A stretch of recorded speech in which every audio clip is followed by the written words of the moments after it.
Heart Health, your ABC, Disease Culprits, and Life's Simple 7 with Earl Britt.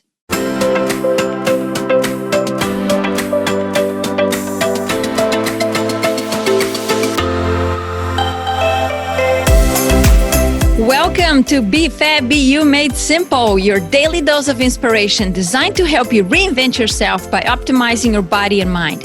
I am Maria Horstman, a health editor and coach, a fitness trainer, a speaker, and an entrepreneur, founder of BeFabBeYou.com. Our episodes are short and will bring you valuable content and practical nuggets for optimal health and fitness that you can implement ASAP. Let's get you to feel fabulous every day. Are you ready? Check out the show notes too. 1, schedule a free call with me to discuss a plan to take your health to the next level. 2, submit a question to be featured in our Ask Me Anything episodes on Sundays. Connect with me on social media and much more. Hit the subscribe button, and if you like what you hear, share with your friends and leave it a rating.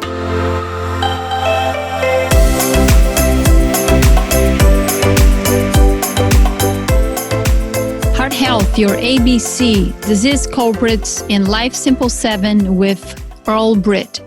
February is Heart Health Month. You must be someplace else on earth to not have heard about that. But since heart disease is in my family history and genes, and maybe in yours as well, as a health editor and fitness trainer, I must discuss this important topic. I hosted a heart health webinar and had Earl Britt as a guest. Earl is a certified clinical researcher with a focus on cardiovascular disease, cancer, and diabetes preventions. Pretty cool, and we had a great talk. This clip you're about to hear touches on knowing your ABC, why it's important to talk about heart health, 2 key culprits to the disease, and Life Simple 7 steps. Let me add a few pointers to the clip you're about to listen to. Heart disease is the leading cause of death for both men and women. You must know that as well. If not, here's the news, right? Here in Georgia, where I live in the United States, cardiovascular disease accounts for more than 20,000 deaths a year. That is about 1 in 3 deaths overall. It's terrible. Most of these deaths are premature and preventable. This is great news. Why? Because each one of us has the opportunity to not be part of the statistics. Have you ever thought about that? Just because you have the genes does not mean that you got to be part of the statistics. You have a lot to say on that, on your lifestyle choices that you make every day. It also starts by becoming a catalyst to others, to getting in touch with your why and your purpose, to why you wake up every day. And like I said, your lifestyle choices, the small daily decisions you make, they make a huge difference. Eventually, it's about shifting from the knowing into action. It is about understanding that these bad genes that you may have do not define you. And it is that simple. It can be that simple. You can make healthy changes to lower your heart risk and developing heart disease by controlling and preventing these risks. And these factors are so important for people. And here is a couple things that you can do. Watch your weight. Quit smoking. And you know this too. I've been talking a lot about that. Stay away from the secondhand smoke as well. Control your cholesterol and blood pressure. And if you drink alcohol, drink only in moderation or zip it out of your life. Get active and eat healthy. Well, you all heard about those things, so why you're not doing it? Hey, go back to the episode that I talk about the sense of urgency here. I might be pushing a button by saying that can be that simple. It is that simple. I didn't say that it's easy though. It does have, but it does not have to be difficult. Based on my personal experience, we are capable of accomplishing amazing things once we're committed and embrace being inconvenienced. Yes, you heard me right, inconvenienced. Part of living and sustaining a lifestyle, a healthy one that helps with our heart, includes equipping ourselves with knowledge, support, and tools. So I want you to check out the CDC's heart disease quiz. I'll put the link to the show notes, and also you'll find it in the transcripts of this entire episode. So as your homework today is to know your ABC. You got this. And you know what the ABC very shortly. So listen up.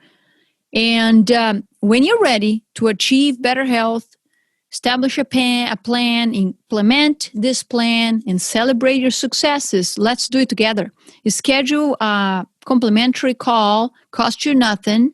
Go to bfabbu.com and let's do this. Enjoy the show and stay tuned for more about heart health. Coming up. See you soon. Bye-bye. Let's kickstart about heart health. A few weeks ago, and I asked my crowd, and I says, do you know your ABCs? The ABC is something about your body and your numbers that you got to know, I believe, at all times. Is your A1C, hemoglobin A1C, which really kind of help us to understand if we're at risk of diabetes or not. And we're also going to touch a lot about that, and I will touch some more about, blood sugar and the impact on heart health. B for blood pressure. Do you know your blood pressure?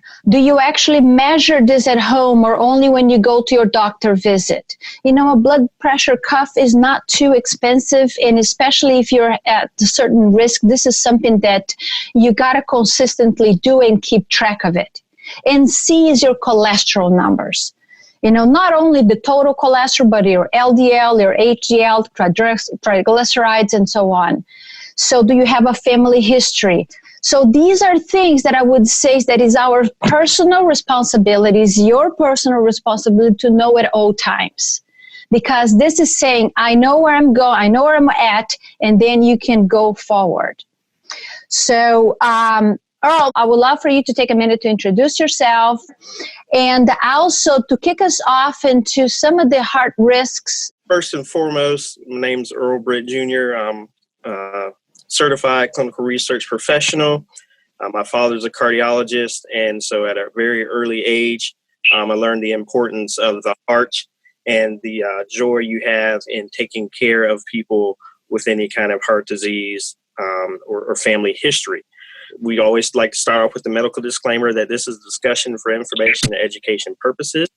Always seek the advice of your physician or healthcare provider for any medical condition you may have or it for, and always prior to beginning any exercise regimen.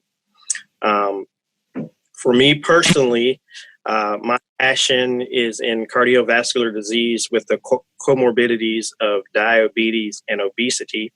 I learned early on in undergrad, and then with my aspirations of medical school, and then in my summer research project in medical school, and then after with the research fellowship, that heart disease always seems to run along with these two guys, being blood sugar control, poor control, diabetes, or intolerance, blood sugar intolerance, and then the obesity. So those two things are what I'm passionate about, what we're talking about today. As Maria mentioned, it's vital that we always cover this in February. The heart disease in the U.S. is the number one killer. It's leading cause of death for both men and women in the United States. Just some numbers for those people that like some facts and numbers. It's responsible for 1 in every 4 deaths in the United States, the most common cause being coronary heart disease, which we'll try to discuss a little later when we have a cardiologist come on, a colleague of mine, and speak with Maria later on. Actually, a heart attack occurs in this country every 40 seconds. Wow. And so every minute someone in this country dies from heart disease is the frequency and seriousness of this disorder that we're talking about today. From a financial standpoint, you're talking about $200 billion every year in terms of healthcare costs, lost productivity, and medications. Okay, that's a lot, right? It's a big number. Okay, so then we move on to the other guy that seems to always come with heart disease, diabetes. And so now we're talking about 1 out of every 3 people in this country has prediabetes. And you see your arrows that go to the left or right. That's important to mention because prediabetes is the one that is reversible. Once you have the diagnosis of diabetes, that is not reversible and will never go away. So it's important that we capture as many people as we can in that pre-diabetic range while they still have a chance to modify and change their numbers and stay away from that diabetes classification. 30 million people in this country have the diagnosis of diabetes. 1 in 4 of those people doesn't know it. Okay. Right. 7th leading death in the United States, cost-wise, talking about $327 billion yearly. Same thing we talked about with the lost work, wages, and medical costs. Okay.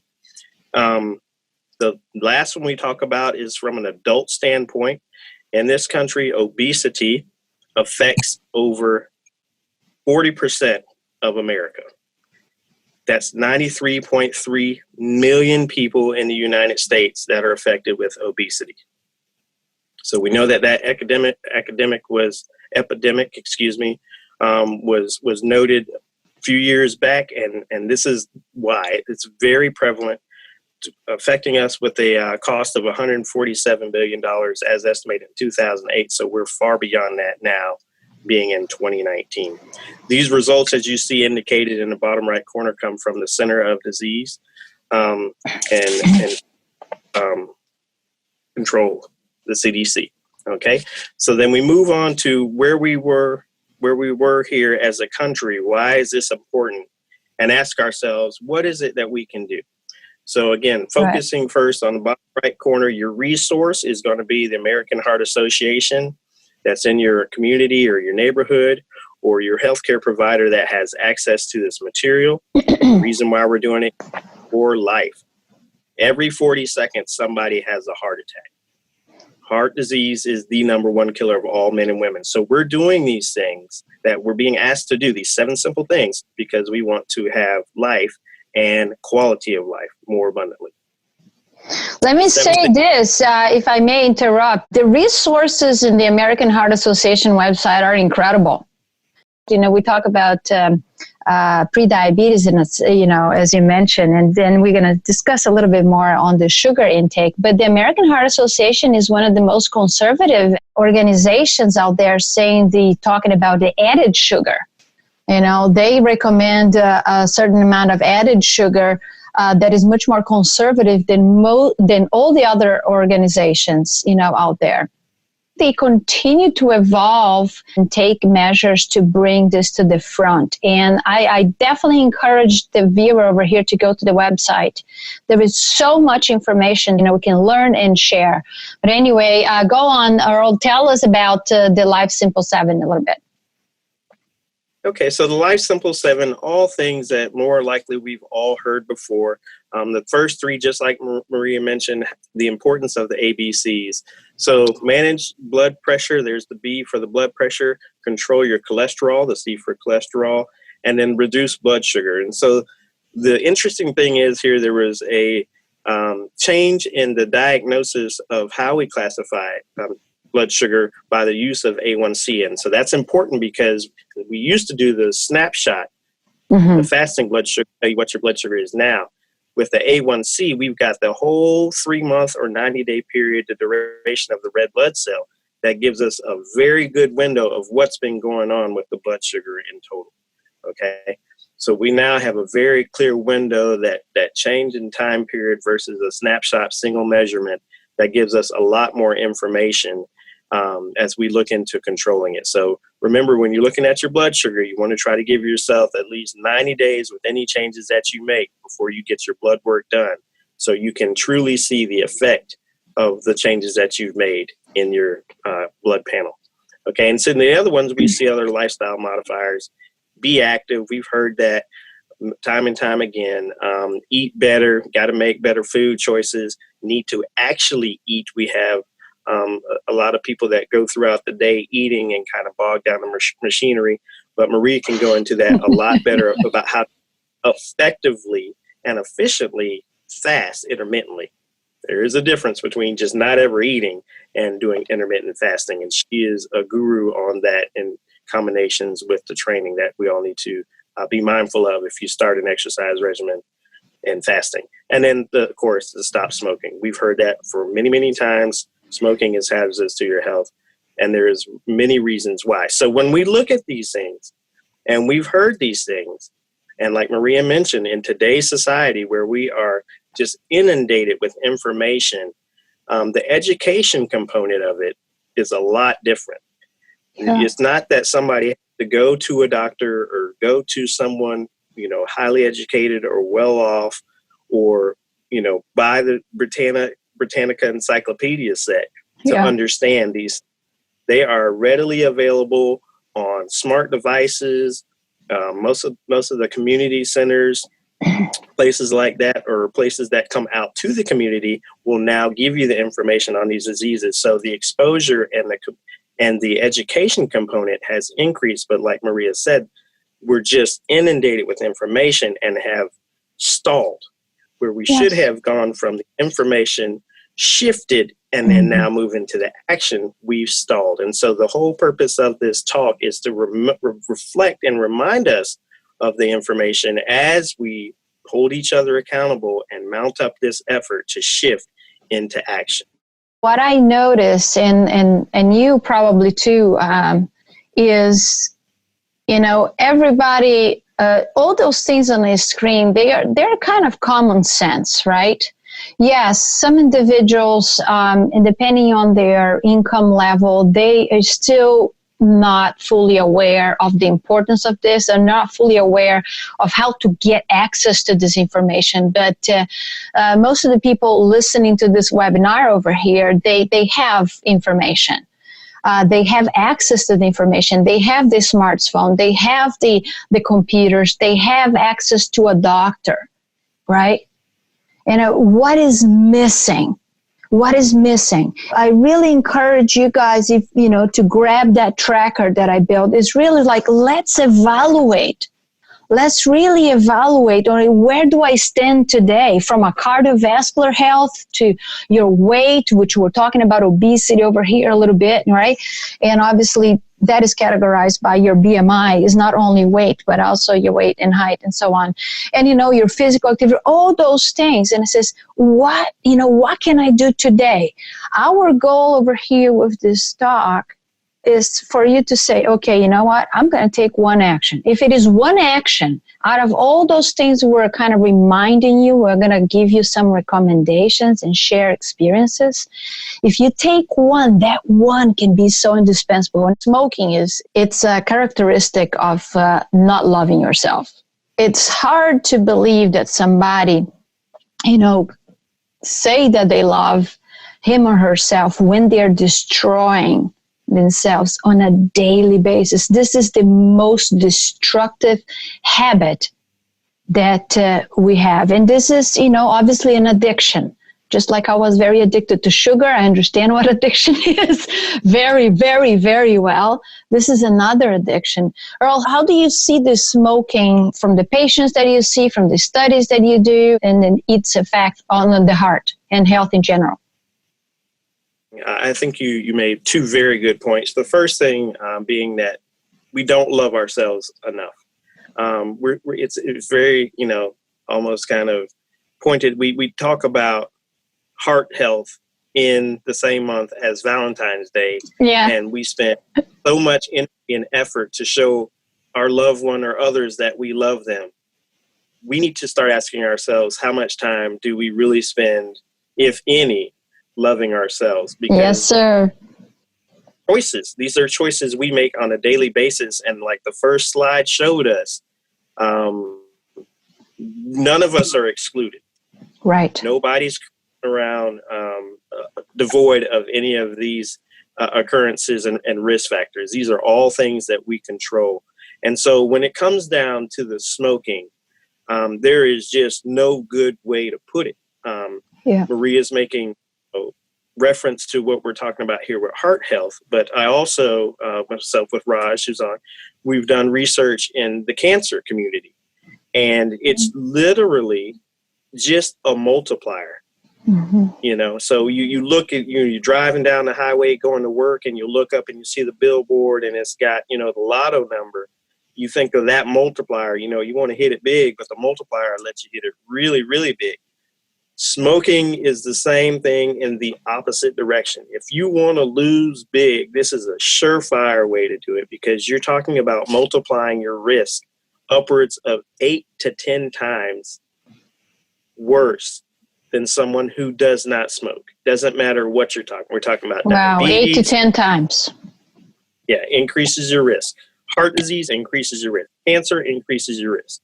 So there's no good point where you would say that smoking is a good idea, because we know simply too much that it's not. And we have to keep in mind that just like the sugar, there are neurochemical pathways associated with the addictive properties of smoking. We know about nicotine, but some people go through the process of smoking as a stress reliever. Taking deep breaths for a few moments is another way to relieve stress. You didn't have to pick up a cigarette. So taking that time to first have that conversation, talk with each other, assess readiness, but say, hey, you know what? I want you to know that I care enough about you, and I want you to, when you're ready, care enough about yourself to say, this is something I can make a change on right here, right now. Thanks for listening to the BFAB-BU Made Simple podcast. Can you do me a favor? If you enjoyed this episode, share it with a friend and leave it a rating. It helps the podcast, and I really appreciate it. If you're wondering where to start, head over to my website, linked in the show notes, to sign up to receive encouragement, tips, and strategies to maximize results. While you're there, download a free health guide to get you started today. If you're looking for a coach and trainer to help you optimize your weight, body, and health, get on my calendar. Let's discuss your goals, establish a custom plan, implement it, and celebrate your results. Together, we can do this. Find the link to schedule a free energy audit strategy session also in the show notes. Connect with me on social media. I would love for you to let me know that you're listening to the show. Also, see the show notes for the links. In addition to a qualified healthcare practitioner, it's important that you have someone in your corner who is in for you and will help you to plan and stay on track implementing your goals. Are you ready? Let's rock and roll this boat. I will see you on the next episode of BFAB-BU Made Simple.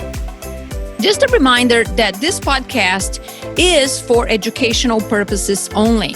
This podcast is not a substitute for healthcare by a doctor or other qualified medical professionals. This podcast is provided on the understanding that it does not constitute medical or other professional advice or services.